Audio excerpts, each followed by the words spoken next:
Yes, Catalina. Okay. I was just checking to see if I understood about the practical needs and the strategic needs. Right. It's Okay. in order to say that the practical needs are people letting the division of labor remain as in the status quo remain and Yeah. providing just a little of ease. For example, the women have got to fetch water and they have Yeah. got to walk for long distances to get the water. But Yeah. maybe the community or the family brings in a boss in the community just near to these women. Yeah. But now the work remains for the women. Yeah.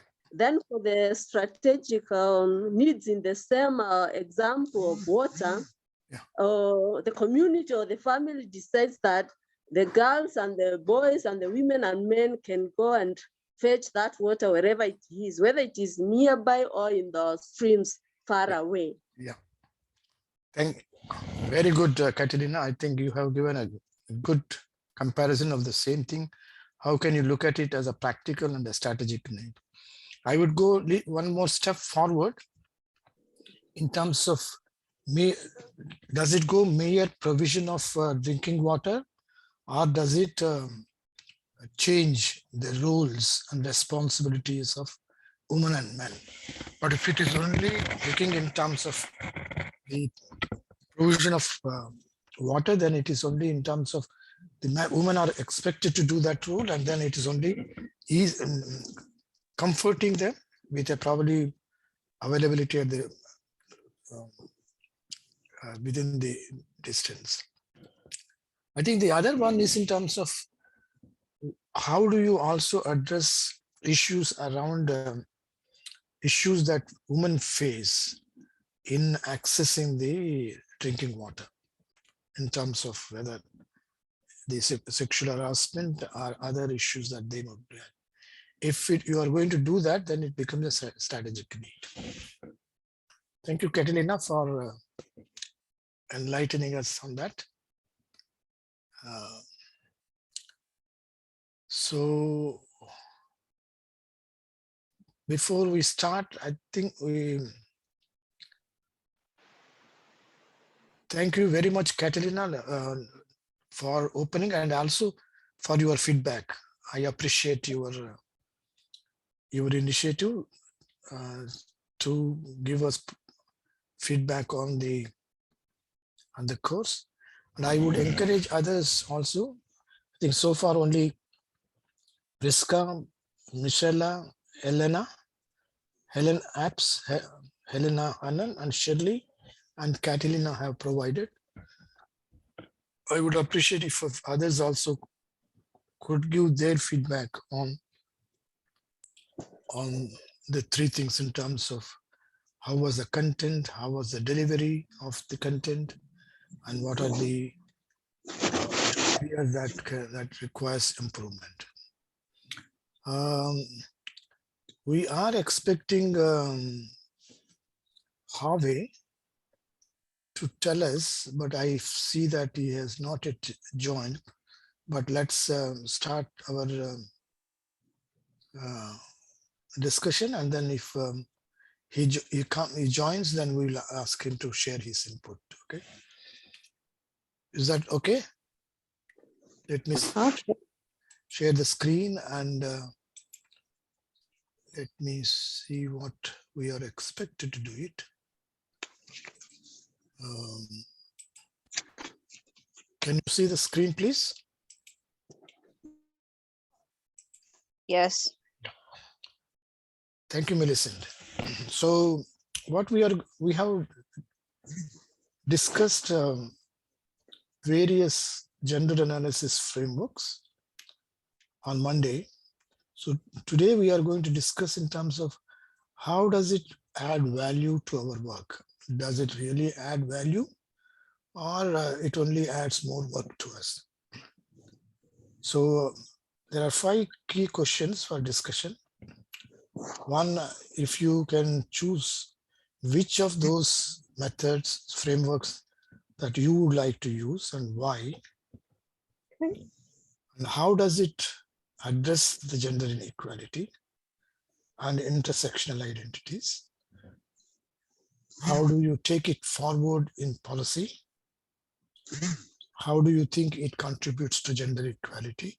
And lastly, what challenges do you perceive in conducting that gender analysis, and how do you overcome? These are the 5 questions around in terms of choose any one framework and share with us the reason for. And then look at it in terms of how does it address gender inequality? How does it contribute to gender equality? How do you take it to policy, and what challenges you would face in taking it? So I think with that, I stop the screen so that I can see all of you. This is available with you. It's a slide number 16. So the floor is open for discussion. I still see Harvey has not yet joined. Harvey has joined. So let's welcome Harvey. Harvey, thank you very much for joining us. And Harvey has been a great supporter.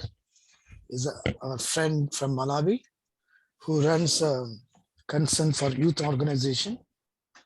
And he has been participating in various programs.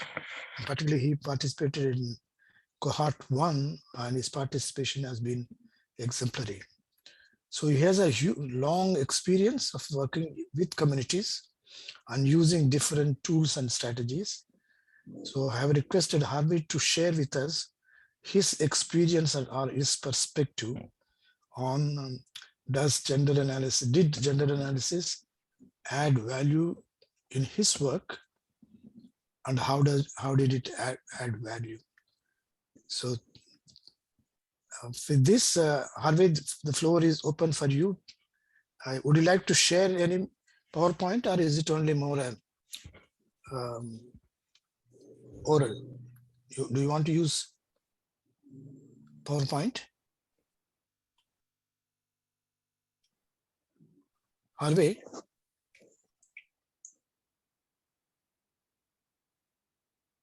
Harvey?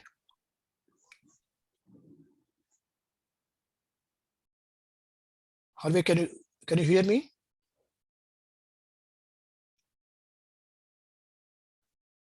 Harvey, can you hear me? Hello? Hello?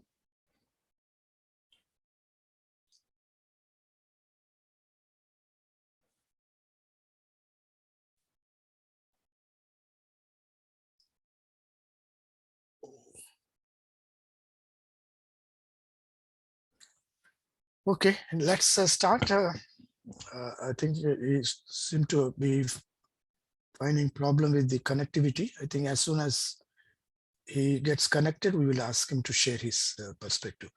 Yes, Catalina, you have something to share?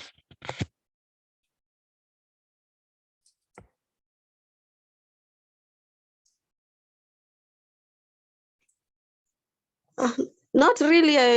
I forgot to lower my hand. Okay, Sorry. it's all right. Can someone start? Your hand is up, Catalina. Okay, now go. So Harvey seem to have come.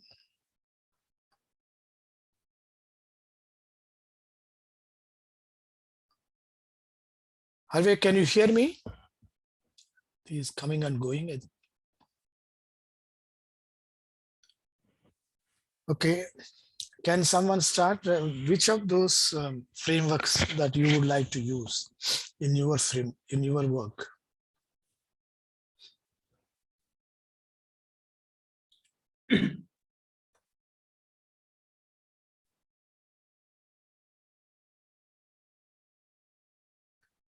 Yes, Jaharulji, go ahead. Thank you, Damoji. Yeah. Thank you, all participants. Very first of thanks to opportunity to say something about today's sessions. we learn many different gender analysis framework, Yeah. but my choice is first choice is gender Hubbard the Hubbard gender roles framework. Another framework is good, but my organization we face to different framework, but in this Hubbard framework is my choice because in this the framework mainly examine women and men activity profile. Second, difference access to control over resource benefit, and third, influence factor of the different gender division labor access of the control. But we find out the different issue in this framework. But it is a simple limitation, but mainly when we gender empowerment in the field level, we to place the Harvard gender roles framework. When we go to field and women empowerment, then we use the framework tools in the different area, but we available in the roles framework. Thank you, Damu. Thank you, Jaharalji. Harvey is here. Harvey, can you hear me? Yes, I can hear Yeah. you. I don't know if you can hear me or not. No. Thank you for joining. I told about you in terms of you are a good friend of us, NGO partner from Malawi, running an organization called Center for Youth, Concern for Youth Organization. And your participation has been very good in the cohort as well as outside. So I would like you to share your perspective or your experience of gender analysis. Take any framework and then say, how did it add value in it to your work? What are the opportunities? What are the challenges? How did it contribute to your work on gender equality? So Harvey, floor is open for you to share your things.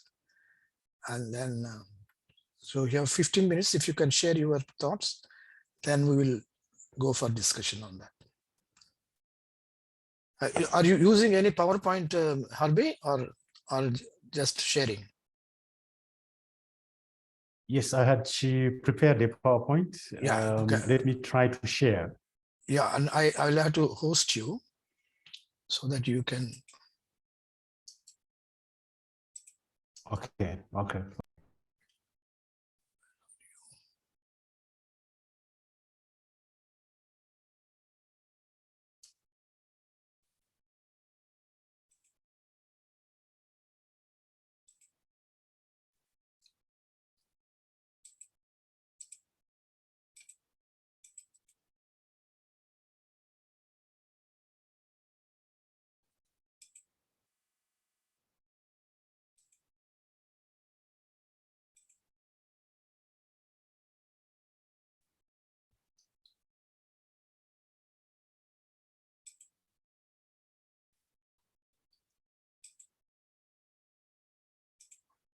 Yeah, now you can share the screen, Harvey. I made you co-host.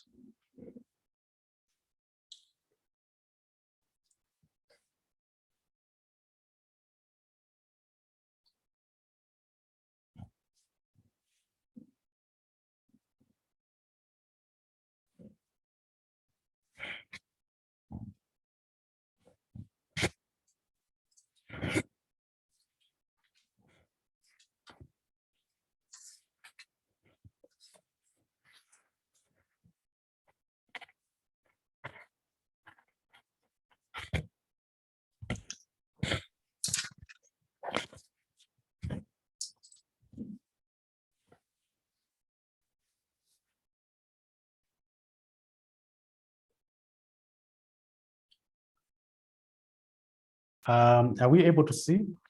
Yeah, your slides are still not there. Yeah, now it's It's there. not Yeah, there. yeah, now it's there. Yeah, go ahead. Okay. Okay, thank you so much. So this is the Concerned Youth Organization. We are based in Malawi. Malawi is in the Southern Africa. For the sake of others who doesn't maybe Malawi where it is, we are in the Southern Africa. And we are working in the Blantyre, and we are working in the Mchinji district in the southern part, in the central part of Malawi. We are implementing a project called Girls Inspire, especially with support from Commonwealth of Learning. It's a project that started some time back. So it focuses on gender, women empowerment, focuses on girls and women. So the discussion is about to share the experiences and to share what analysis of the frameworks that we are using. So we discuss about does gender analysis add value to your work or add only more for your work? So first of all, wanted just to understand about the gender analysis. So gender analysis is defined differently by different scholars and different authors. But in this regards, I think the choice that we felt that maybe we can better discuss as our starting point could be gender analysis refers to critical assessment of evaluation of the position and the condition of men, women relative to each other and factors that determine such positions or conditions. Now, in terms of gender analysis, it helps us to understand if and how and why issues affecting women, men differently and unequal in a given context and what options exist to address them. We understand that in different settings, either the community, based on the cultural, based on the beliefs, based on the norms, different countries, men are looked differently, women are also looked differently and sometimes treated differently. So this looks at how should we understand how and why issues affecting women and men differently and equal in the context, and how best we can address such issues that makes these people different or issues treated be differently. In terms of the frameworks that we use, there are a number of frameworks, but here I think we've listed the Harvard analytical framework, Mosa gender analysis framework, social relations framework, social, economic, and gender analysis framework. So particularly as an organization, we mainly apply much in our work the Harvard analytical framework. I think this is just to provide maybe some of the meaning. What do we mean when we say this? I understand, I think it will be covered during Damu's presentation. So I don't think maybe I have to take more time on this, since I think it's something that you already discovered. Not so Dam. Yeah. I think if you can focus on Harvard, yeah. Okay. So the Harvard analytical framework especially focuses on the activity profile, access and control over resources, and influencing factors. So this simply means that we need to understand what are the factors that affect or that are they associated in terms of access and control over the resources and the influencing factors. So as an organization, as I said, we normally focus or uses gender analysis approaches in our programming and implementation of activities. Especially we focus on Harvard analytical framework. So this framework views gender analysis as a tool for effective programming in terms of gender equality. So as an organization, for instance, we make sure that we follow what is there. Like we have as an organization where we have gender and social inclusion policy. which also is in line with the Harvard analytical framework, to make sure that we make sure that in our programming, we allocate relevant resources to those that are most vulnerable, to those that their rights, they are infringed, to those that they are marginalized, so that we make sure that they don't suffer more from the issues that affect them. Like, for example, women and gays, they are the most vulnerable. It means when it comes to opportunity, like in Malawi, for example, there are programs like social cash transfer programs. If there are no restrictions or limitations or maybe ceilings or quota that, okay, we need such number of women, we need such number of girls, it means it will be dominated by men. So the Harvard also helps that we should also be able to make sure that we level the playing field, that we make sure that we support and we allocate relevant resources to those people that are more vulnerable and those more people that are more affected with different issues. So in terms of our approaches, we make sure that we understand the different needs of community members between men and women. So the Harvard also helps us. Once we understand, we should be able to make sure that our interventions focuses to address the gaps that are there, the issues, the factors that influence women maybe to be treated differently, the factors that make sure that discriminate either women, the social norms that perpetrate gender-based violence. So once we understand the community, we understand the needs, we understand the gaps there, the Harvard frameworks in our approaches helps for us to better design interventions that address such kind of gaps and either even inequalities. So in terms of, for example, we have a program where in our programming like activities, when we targeting like the project maybe targets women and girls, but we make sure that we also involve men, boys, they should be involved. In our case, we have a guide where at least 10 to 20% we need to involve men. Why should we involve men in the interventions of the programs of women programming? The issue is to ensure that women, and I mean to ensure that men supports the cause of the intervention that we are implementing. To ensure that also men that are affected, they also be part of the solutions that are there to address the gaps that exist in our programming and the community that where we are working with. So that's basically what I would share for now. Otherwise, thank you so much for your attention. Thank you, Harvey.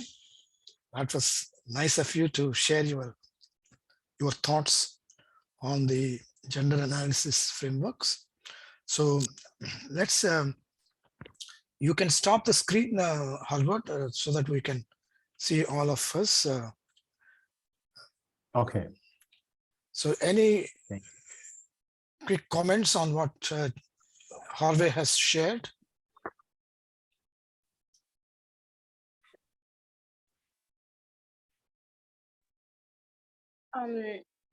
This is Veronica from Kenya. I think it's awesome to learn about the gender frameworks, analysis frameworks, because this is sometimes a point of confusion to entrance into gender equality programming. So it is very useful. And also a question I would ask is, so is Harvard the most preferred tool to use in humanitarian context or in development context or in NGO context? Do you say this is the best to use, or sometimes you can integrate other analysis tools? Yeah. Okay, Harvey, first you, and then I would come afterwards. Thank you so much, Veronica, for the comment and the question.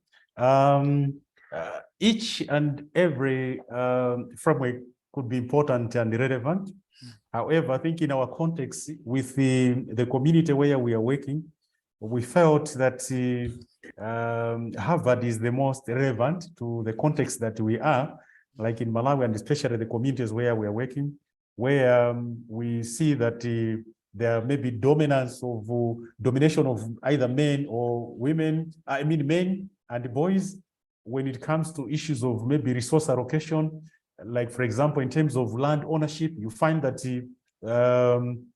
women, they don't have much access to land. It's men. You talk of opportunities, employment opportunities, men would dominate.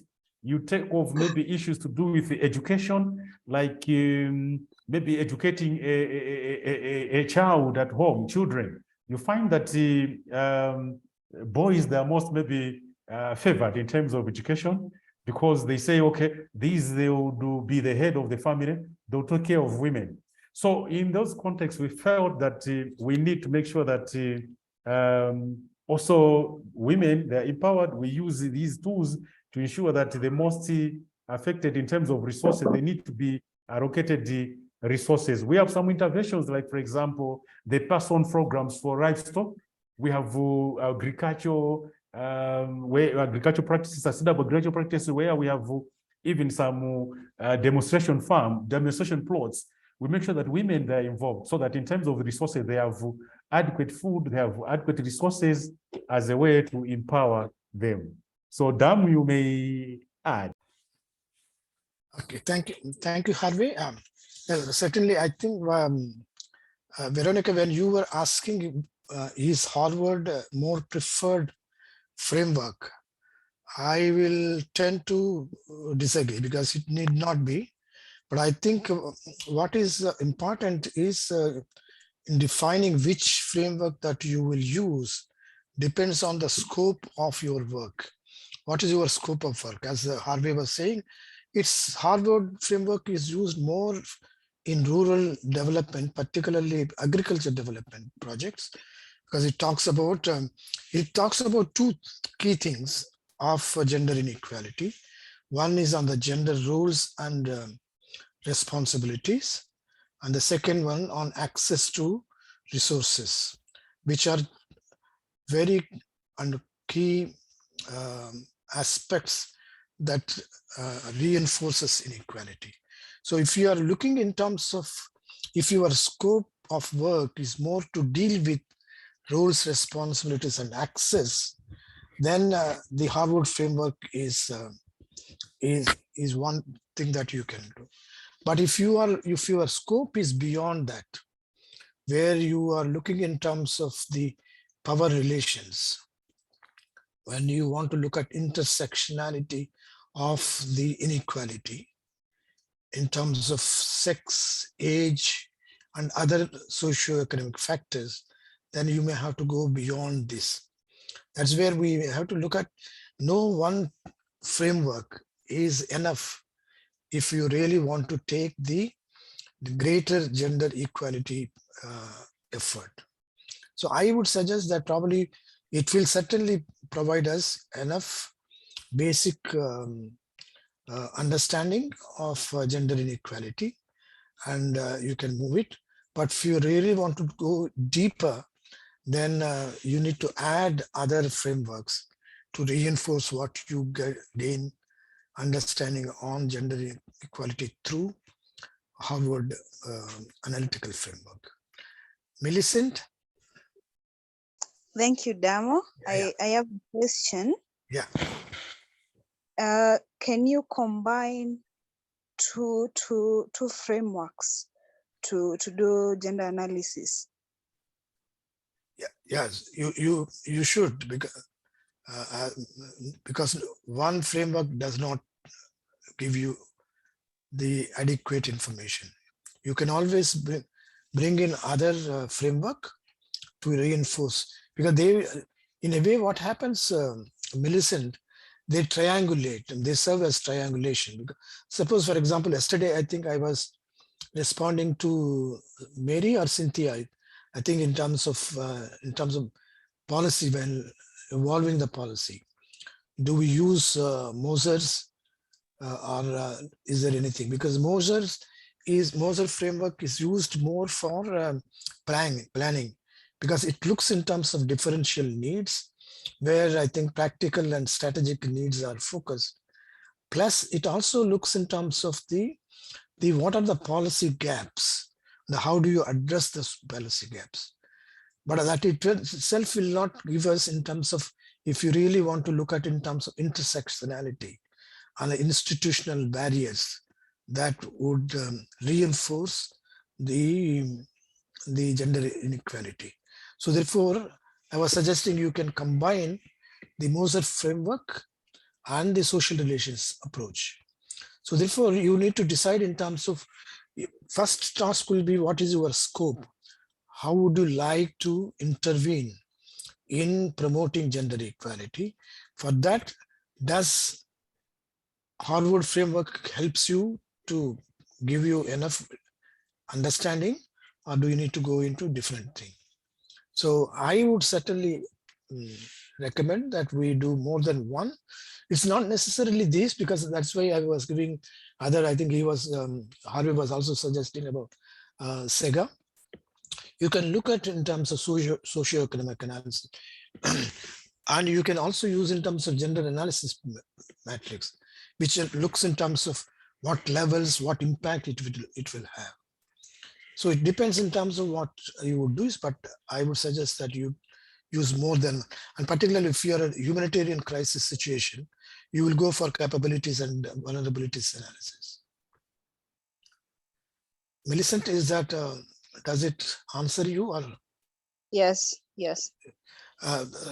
Ruth, I agree with you. I think we need to understand more about the analysis frameworks. I think this is what the attempt. So we had the input, and so I have requested Harvey to share his, because of practical perspective. And I would encourage, if there are other members in the other people in the group who have experimented any of the frameworks, they can share.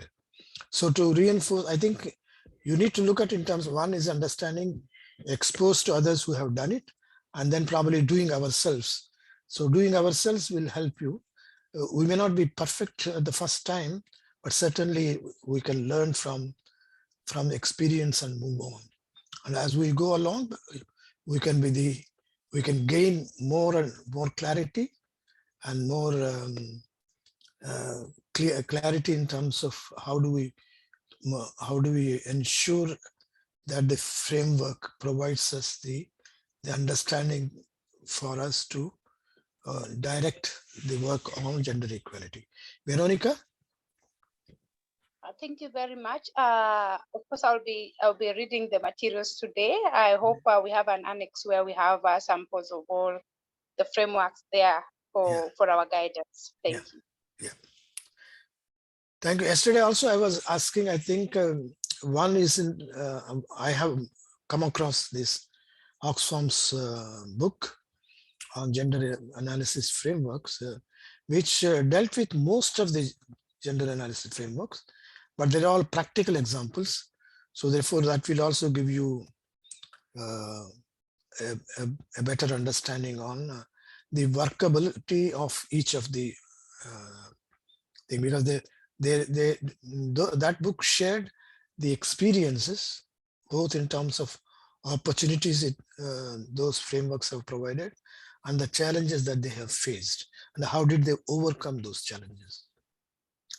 Thank you very much. That will be useful. We are just starting our gender programming, and really that will be useful. Like really, we are on the novice, and I'm really following this very closely. That will really be helpful in guiding us. Thank you. Thank you very much. I think those are the things I would also volunteer, because at any time, if you would like to seek my comments, feedback on or my own response to that, I am too willing to do it, because that is beyond this session. But anytime you can get back to me, and I will be able, I can give my perspective of sorry. Thank you very much. Anyone else? Carolyn, more about the frameworks and their application. So far, so good. Thank you. Okay. Are there any questions to Harvey?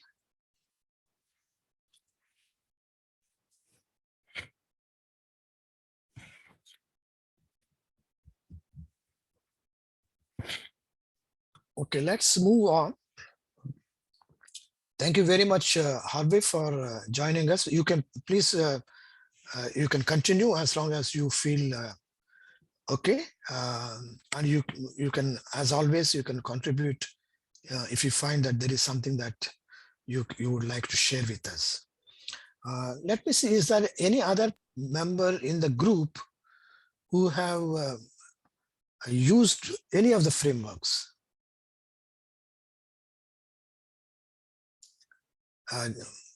Joharulji has said he has also used Harvard. Is there anyone else who used any other framework?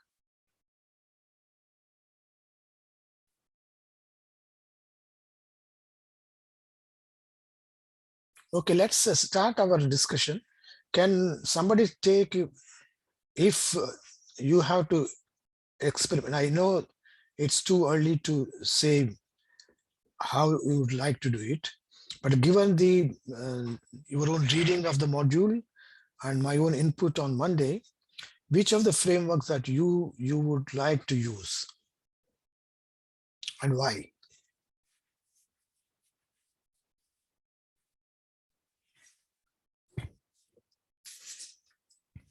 There's this. I work with the refugees in the northern part of the country in Kakuma, Okay. and of course, the vulnerability that has vulnerability is the one I would love to explore. Yeah. And also the issues of power relations and gender roles are certainly a mix of everything, but I'll be careful to learn to use one before I can integrate them. Which country you said, Veronica? I'm from Kenya. I work. But this situation where you are working, is it in Kenya or outside Canada? Okay, Kenya.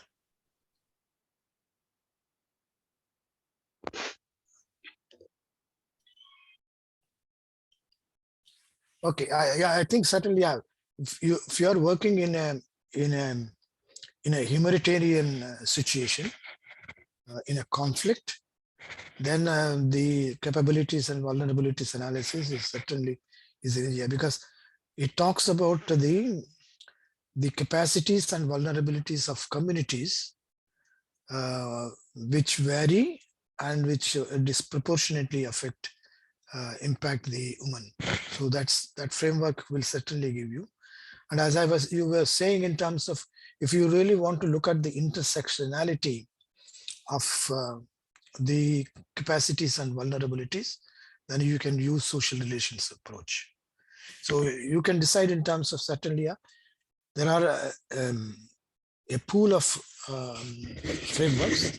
Each of them have got a specific focus. Each of them have got opportunity and the strengths as well as the weaknesses.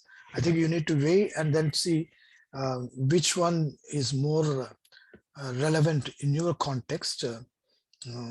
Probably, I think even if there are some challenges, that will help you in terms of how do you overcome those challenges. Thank you, Veronica. So anyone else who would like, if you can say in terms of, we'll come back to Veronica afterwards. Is there anyone who would like to use the framework, and why? Which framework you want to use and why?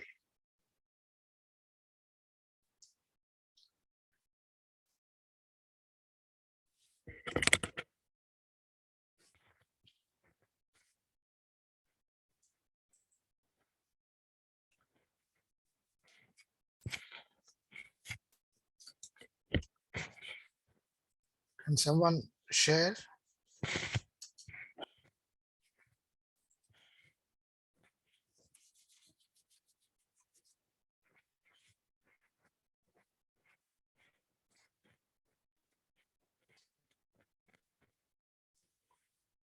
Anyone?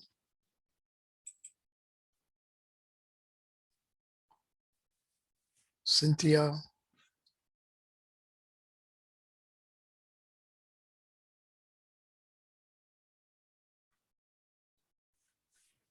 Hello, everyone. Oh, yes, Cynthia.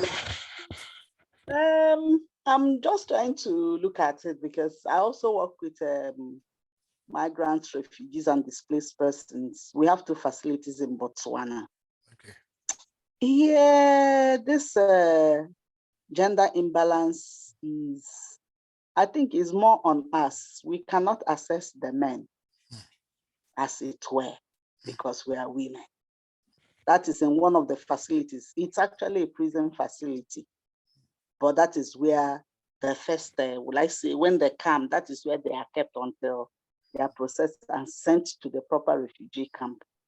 So for me, the challenge is why I cannot teach the men, or the men are not allowed to partake of the skills acquisition that we are rendering because I'm a woman. So we're still negotiating. That is why I'm going to really take time and study the different tools to see the best that can help me in negotiating.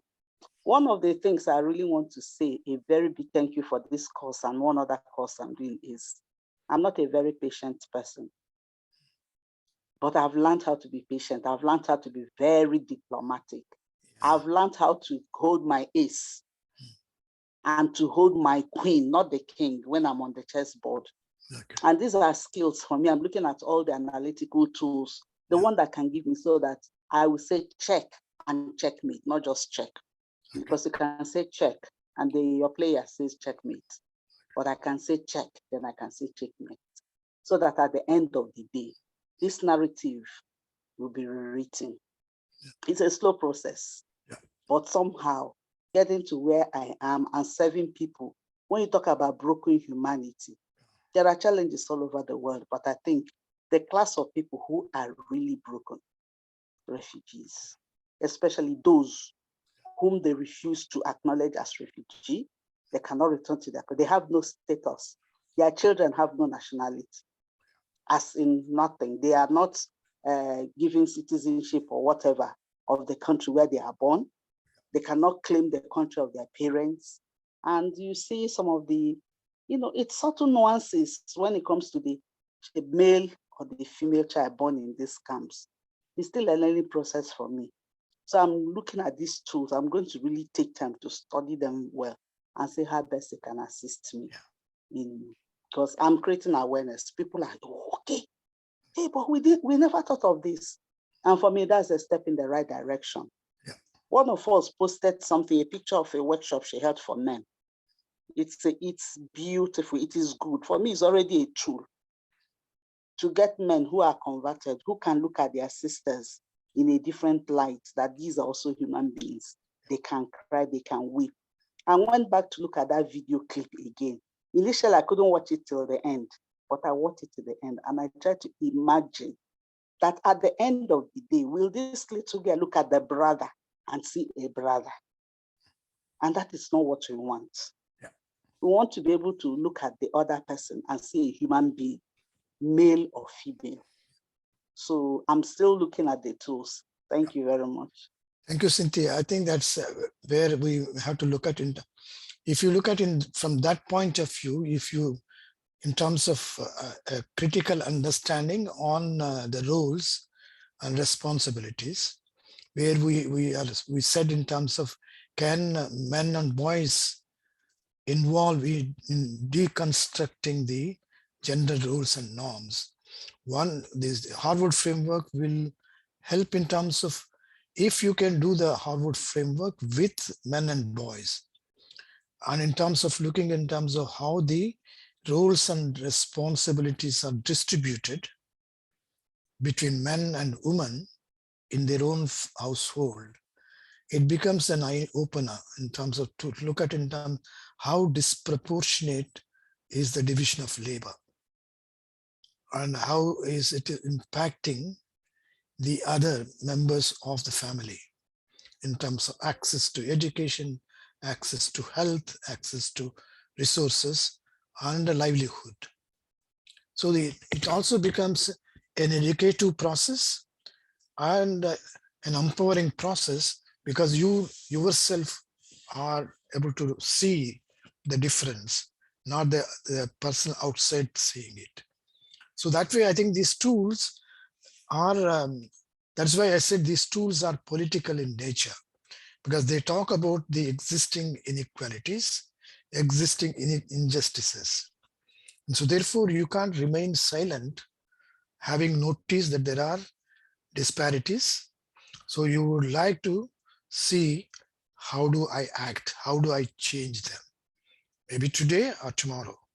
But that's why they're all political tools which demands that there is action or response to the existing discrimination and inequality.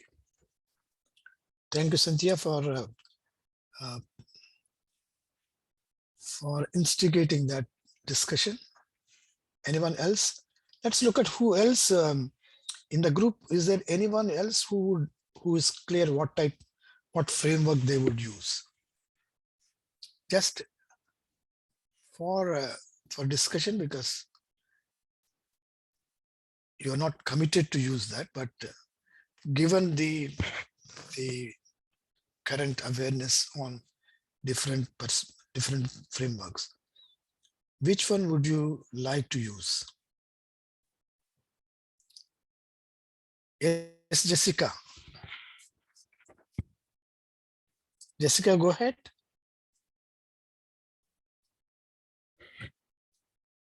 Jessica Dubey.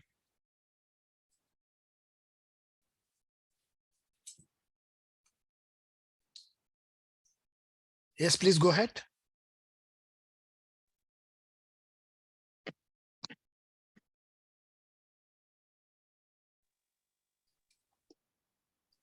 Jessica, you raised your hand. Can you share your... Good morning.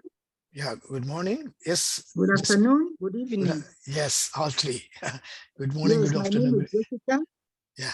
And I would like to use the Avant analytical framework, especially in the agricultural sector. Yeah. That looks into who does what activity, Yeah. who has access to what resources, and who controls what resources, and the underlying factors contributing to that. Applying the framework in the agricultural sector, you realize that men have gotten access and control of the various agricultural resources, such as land, credit, extension services, training, inputs in the agricultural sector, etc., etc. Yeah. They also control those resources. At the same time, we find that when it comes to decision-making at the household level, men dominate most of the decisions pertaining to what happens at the household level, community and national levels. For instance, when it comes to deciding what kind of agricultural technologies, innovations, and management practices that are supposed to be applied in their farms, usually because they are the owners of the land, they end up controlling the decision-making processes in such a way that there are very few cases where you find joint decision-making, which usually might be when it comes to sharing the outputs of the agricultural products, such as, might be if it's the dairy sector, the money that comes out of it, how is it shared? Usually it's joint for small ruminants or for small livestock.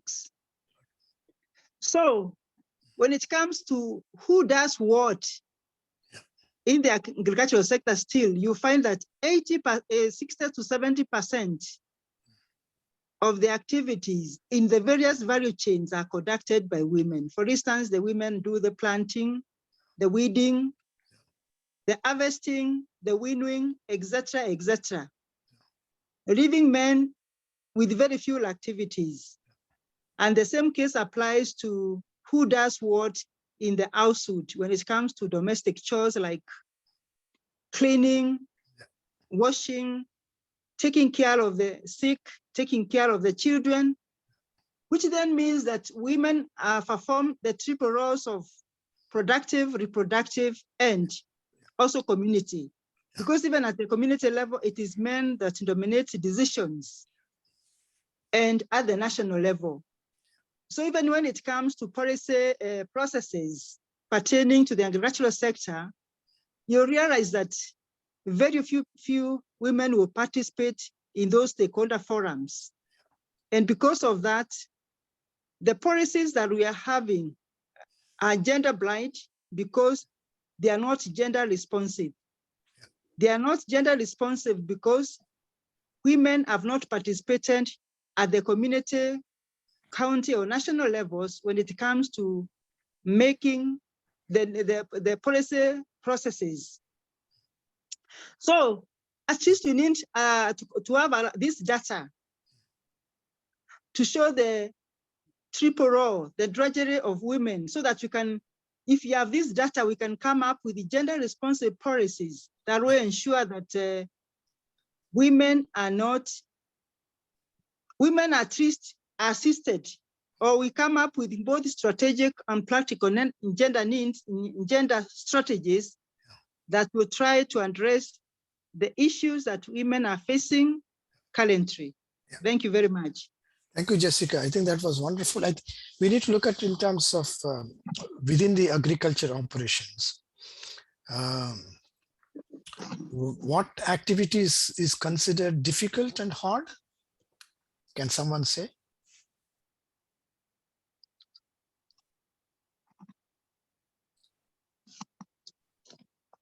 Which activity in the farming is considered difficult or hard work?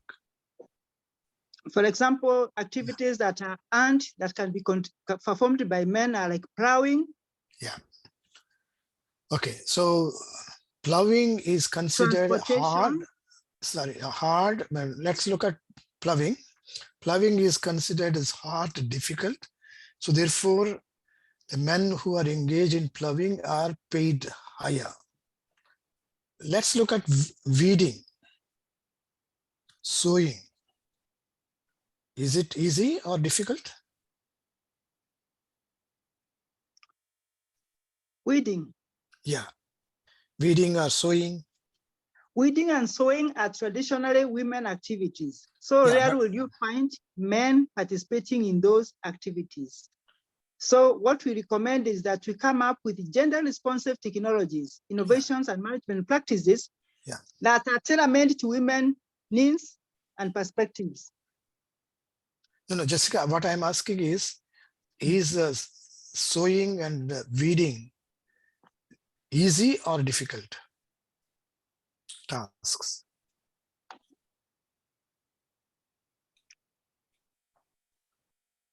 Nancy and then Cynthia.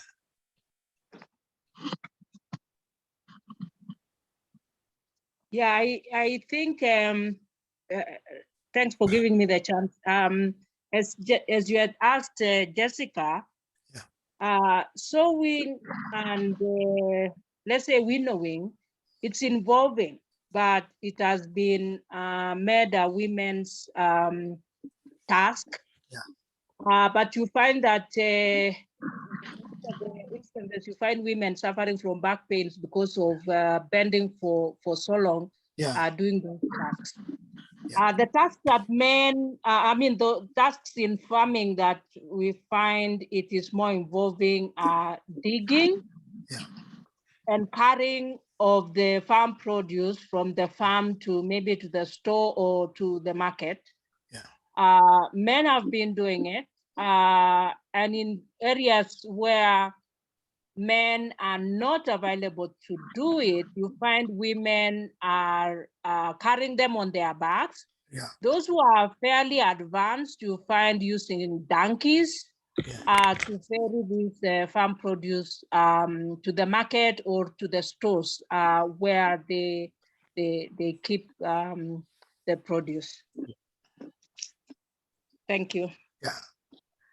No, why I was raising is the weeding and sowing is also equally difficult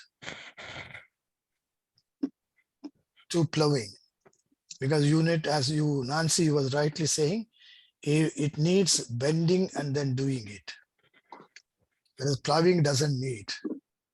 So they may be digging the earth but the women who are engaged in sewing and mending are equally is a difficult job. Sewing and weaving is not an easy job. We consider that is a small job or soft job, so therefore we pay less.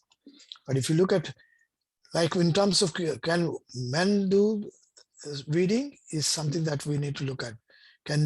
That's where you need to look at in terms of appreciating that each one's role and responsibilities. Because the men who are involved in this, in ploughing, must recognize that weeding and sowing is also equally valuable and equally difficult jobs. Anastasia and then Cynthia. Anastasia. Okay. Thank you very much for this opportunity. I want to give another framework which I think it's important for me to use. Yeah. Which is called Gender Responsive Framework. Okay. And the reason I would like to use this framework, especially in mainstreaming gender in access and use of climate services. The reason I would like to use this framework is it has 4 dimensions. It looks at step 1, it identifies needs, barriers, opportunities, and policy gaps. Then there is step 2. After identifying the gaps, then it comes with interventions such as capacity building, coming up with the policies which are gender friendly or gender inclusive. Step 3, monitoring and evaluation, which has to do with the checking whether their outcomes are really working. And then step 4, it looks at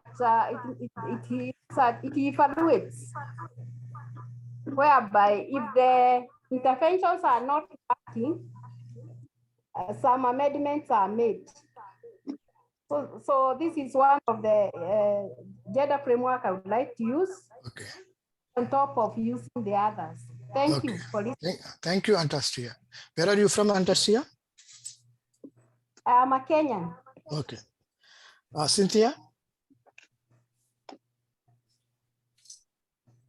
Like the question you asked, in the traditional, let's say rural farming place, the clearing of the bush, when there is no technology involved, the clearing of the bush, the digging, as in preparing, depending on the places. You know, in some places you have people who have to make big mounds, depending on the crop. My place, yam, is considered a traditionally male, male food. Women don't really farm yam because of the big tubers. Other things like cocoyam, cassava, and all those things are traditional women, crops. So the clearing of the farm, the making of the mounds, those are the biggest jobs. The weeding is not as strenuous as the clearing and the making of the mound. So even with the men making their yam crops, usually when they clear, they make the mounds, they sow their yams and everything. When it comes to maintaining the farm, like the weeding and everything, they think it's for women. Then when it is time for harvesting, they harvest the yam because there's a skill used in harvesting. But over time, things have changed. It depends on households now. But at the end of the day, like somebody pointed out, there is still a little bit of imbalance when it comes to assessing things that can improve the way you expand your this thing. Men are really favored because now you're stepping out from the house, from the homes. A society that is patriarchal, that thinks more of the man would be quicker to give those tractors to a man who comes for yam and want to plow yam. They will quickly give him the tractors and get it done if a woman comes and wants the same tractor for her cassava farm or yam farm. So that is where the imbalance is. But if we remove, let me use the word gender stereotype for these crops, that anybody can farm it. The basis is now, okay, you have a proposal for yam or cassava. They look at the template, they look at what you've come to, they put it on the table. If there is value in it, you should be able to assess these things, irrespective of whether the crop is male crop or female crop. So apart from the gender imbalance, in some African societies, where I come from, we have also genderized, if there's a word like that, some of these crops. It's just that things have changed, families have to take care of themselves. So it doesn't really matter now who plows what. If it's the woman that is good with the yam, so long as there's food in the family, there's the shift.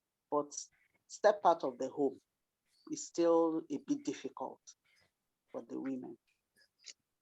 And somehow also, this rewriting of the narrative, while we try to bring our men to the table, we also have to help women whose life has been fashioned in that ideology of the male importance. Because if we don't also carry them along, the tendency of still falling back to the same. Number one, the woman does not know that she's also been discriminated against, not because she's not capable, but just because of the gender. Number two, even when she knows it, she doesn't have the capacity or capability to seek redress or the, will I say, moral strength to say, no, this is not fair, this is not good, or to speak out.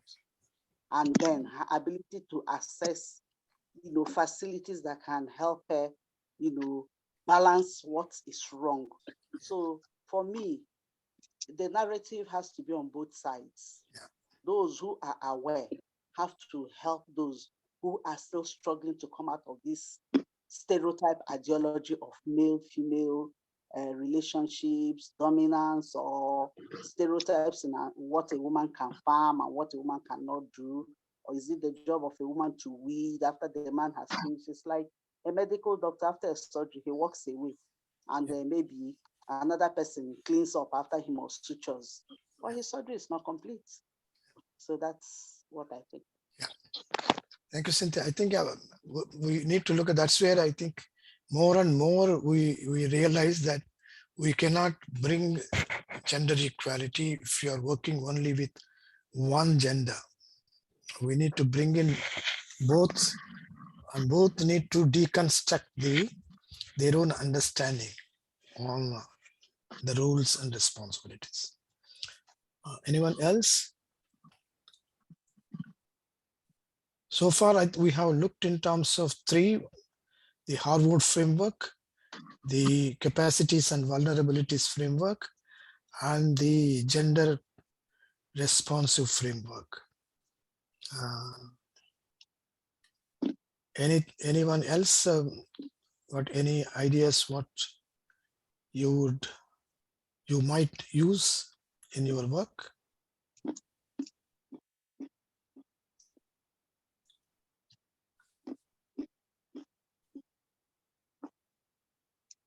Helena, I did not hear you today.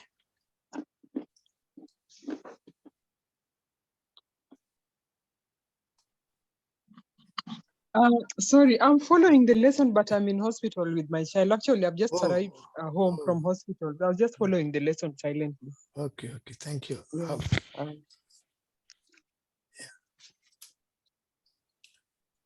Francisca, any thoughts?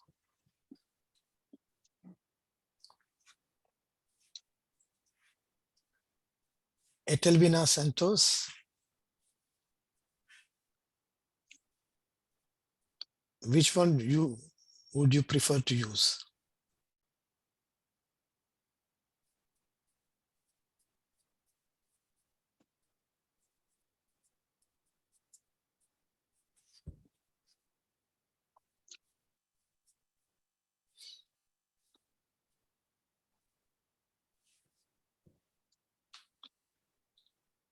Anyone?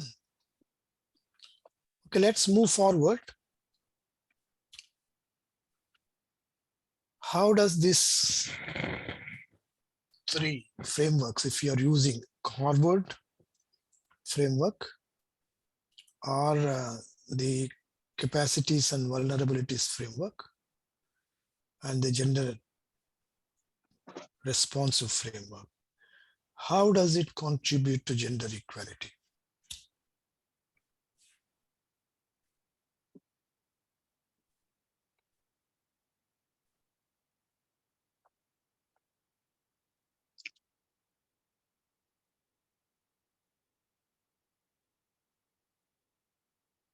Hello? Yeah, teacher, I will try on Okay. that. Okay, Veronica. Yeah, with these frameworks really informs what interventions are compatible with a certain population. Okay. So that we will not just be designing projects haphazardly, or maybe a project that is not really in line with the need of the community or the population. Yeah. So it organizes our work so that it helps in designing the project that is it really suits the needs of a community. I think that, and then secondly, it also helps us in monitoring and evaluating our work, really if changes is being achieved, or if we are really achieving our outcomes. Yeah. Thank you, Veronica. I will just add to what you were doing in terms of the significance of uniqueness of the capabilities and vulnerabilities is one of the understanding that we would discuss probably when we come to module 7, that the crisis or disasters have got disproportionate impact on women, girls, persons with a disability, or other vulnerable groups. So therefore, it talks, the framework helps you to look at how disproportionately are the vulnerabilities that different groups experience in conflict, in disasters, so that when you look at in terms of responsive actions, how do you bring into center the activities or programs that help the most vulnerable to overcome the disasters. Thank you, Veronica, for sharing your perspective. How does it contribute to gender equality? Can I think Nancy or Jessica said, Jessica said it's complaint. Who said about the Harvard framework?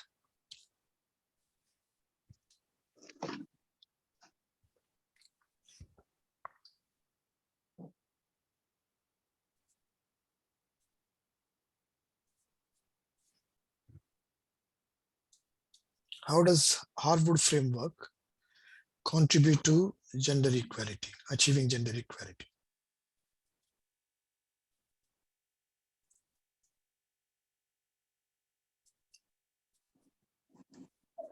Yes. Yeah, I would like Yeah. to contribute. Yes, Nancy.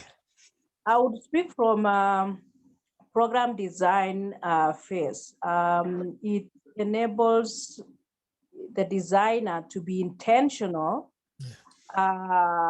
conscious, and also being responsive of the different gender roles that are existing in the communities, and also to design a program that would fit these genders and ensure that the opportunities that the program is bringing is benefiting men, women, boys, and girls equally.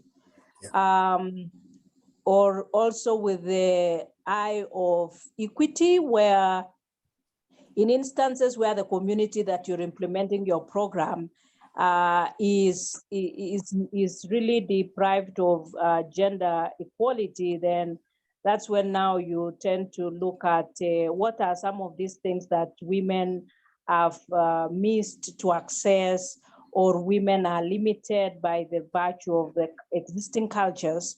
That's when now with the Harvard framework, you're able to look at those roles and bridge the gaps that exist in them accessing the opportunities and the resources that they are in the community or the project is bringing. Thank you, Nancy. Nancy, where are you from? From Kenya. Okay. Yeah, I think you have very well said in terms of how does the Harvard framework. That's why if you look at in terms of, it's one of the common frameworks that is in use now.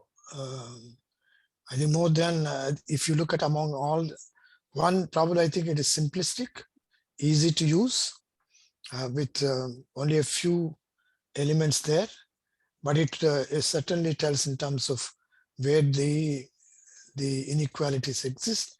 Now, how do you plan to act on those inequalities? Thank you very much, Nancy. The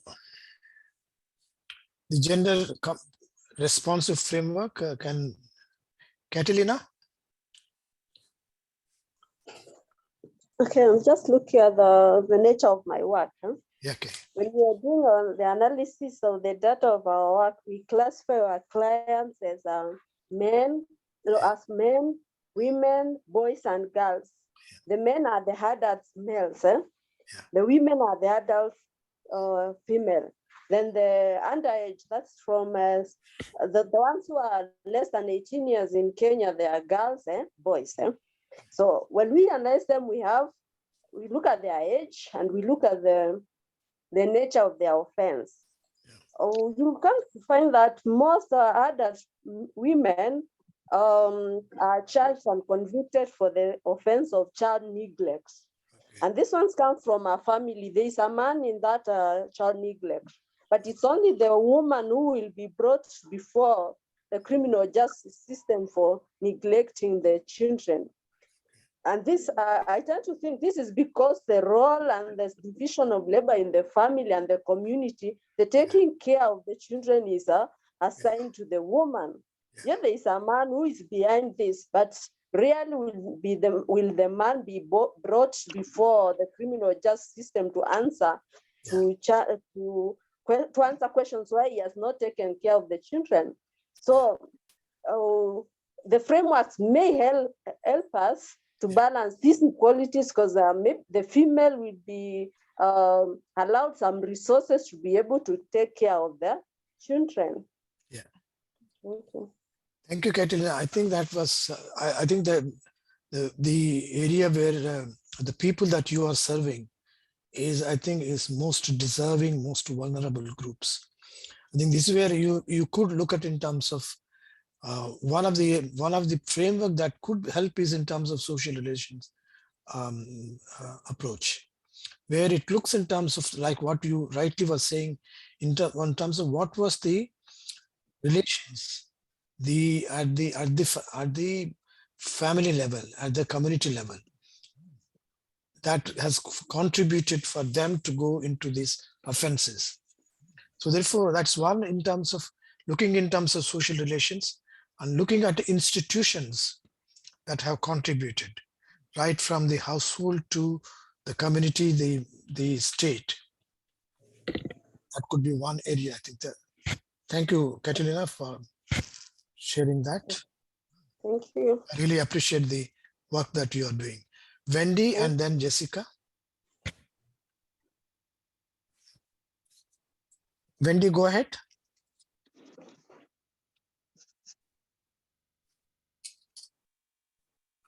Wendy, go ahead. You raised your hand.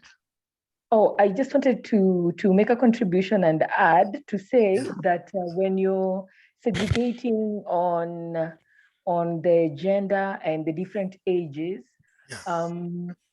you get to understand the different challenges that people at different ages also experience, just like she has spoken from her work experience, the previous speaker, she spoke about the gender and then the age.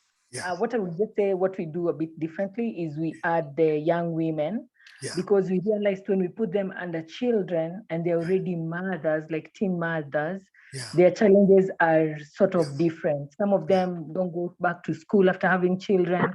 Some of them have no one to help them raise this child, so they have to work. So I think the segregation of gender and the different ages also helps to understand the different dynamics of challenges that they experience. And then you come up also with different solutions for them. Yeah, that is my contribution. Exactly correct, Wendy. I think, probably I missed what Catalina was saying.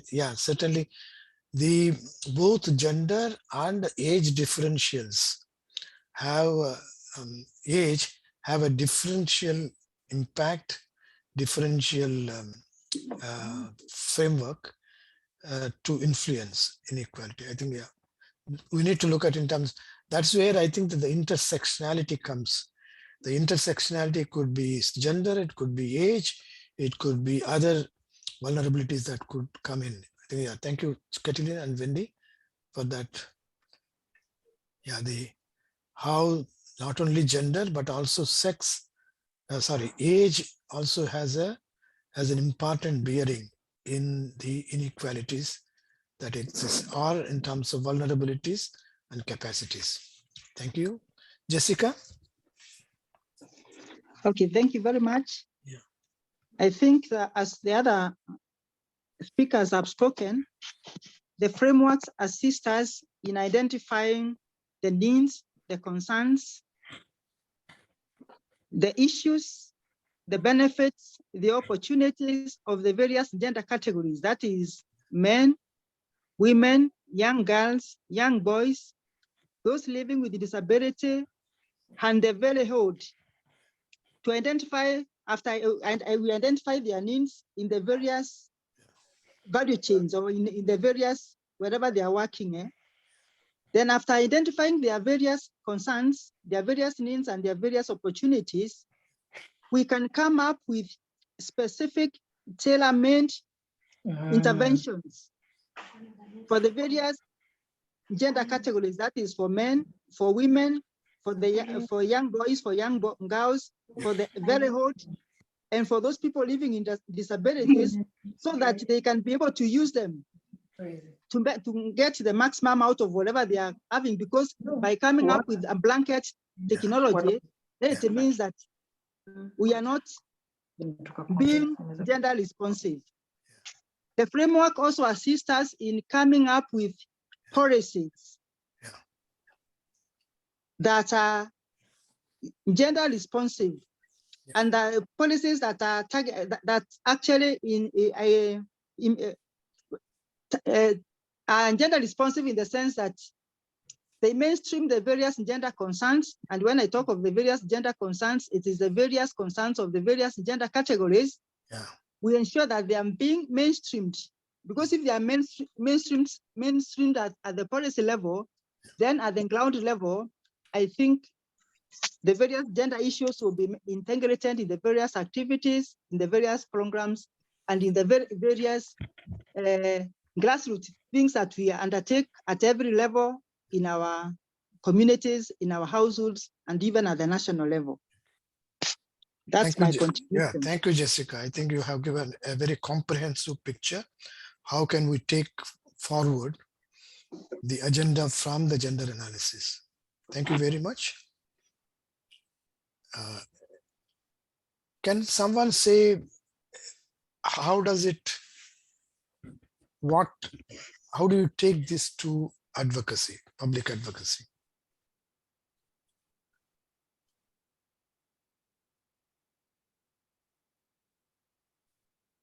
How does it contribute to influencing public policy?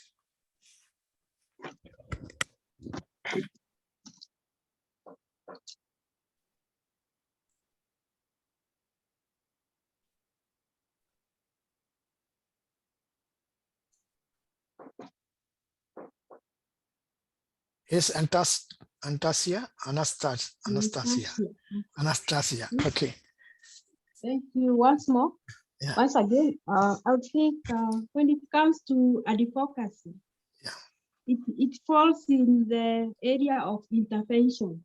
Yeah. Because there are some issues which requires they require other stakeholders, many stakeholders to come in and assist. For instance, there are issues there are issues such as affirmative action.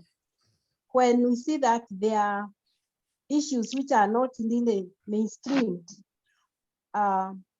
some people come up with the affirmative actions. For instance, in Kenya, there is an affirmative action whereby we have 2/3 gender rule. And in this 2/3 gender rule, which is embedded in our constitution, it is it means that 2/3 gender of any, either male or female, even youth are included, and the people who are living with the disability. So it comes. I'm seeing like in the area of interventions. That's why it can fit well. And again, after monitoring and evaluation, because in most of these genders, there is monitoring and evaluation to see whether there are outcomes. So if the outcomes are not clear, they are not the way they were intended, then there is the use of force. That is when we call, when civil societies come in to push for a policy, a well-tailored policy to capture gender issues, etc. Thank you. Thank you, Anastasia. Okay, anyone else, how would you see it to connecting to advocacy? Jessica? To what she has said, I'd like to state that the frameworks assist us to collect data, to collect information, and to collect enough evidence that can be used by those people who are advocating for gender equality. All we want to know is that if there is evidence, evidence is what is required to advocate for anything, whether at the grassroots level, local level, county level, national level, or wherever. Without evidence, then I think there is little that can be done. And with this evidence, it is the same evidence that we can use to come up, of course, with the policies, because without evidence, you cannot be able to come up with a policy, because you know a policy is an means of its intent, what you want to do. So the frameworks assist us to get information, to get data, to get evidence that we can use to advocate for whatever we want to advocate for, from the people who make decisions or from the people who can influence policy. Thank you. Thank you, Jessica. I think that's with that wonderful thing. I think the gender analysis provides an evidence-based advocacy. You can use the data that is generated from gender analysis to influence and advocate for policies or responses or issues that have not been addressed so far. Thank you, Jessica. Wendy? I wanted to just add and say that gender analysis also gives unique solutions to unique problems, because sometimes some problems just rise as the project is ongoing. So you get to realize them and get a unique solution so that nothing remains pending while implementing the project. Yeah.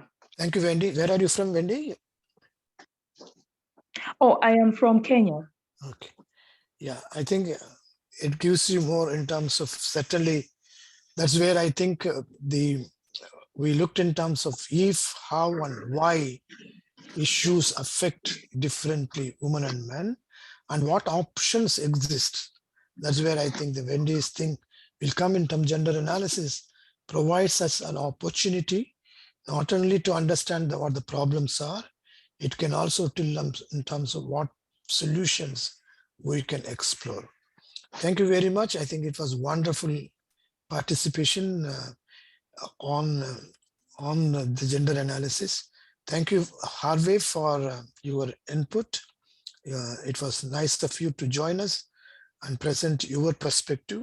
And I think that is within the group, I'm glad there are people who have got clear perspectives on Harvard framework and the capabilities and vulnerabilities framework. Thank you very much. And then any quick feedback, comments on today's session before we close?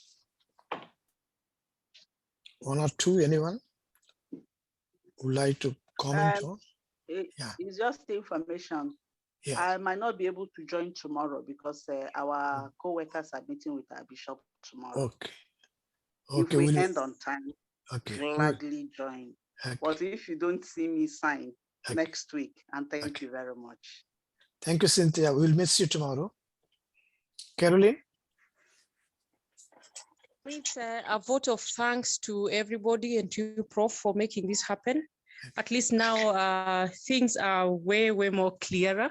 Okay. And I'm sure there are some of the colleagues here who had no clue on the application, as I said, from when we started.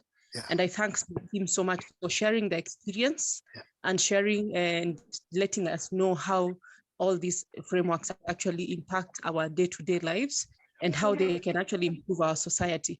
Many thanks. Thank you. Thank you, Caroline. Tomorrow's class. Yeah.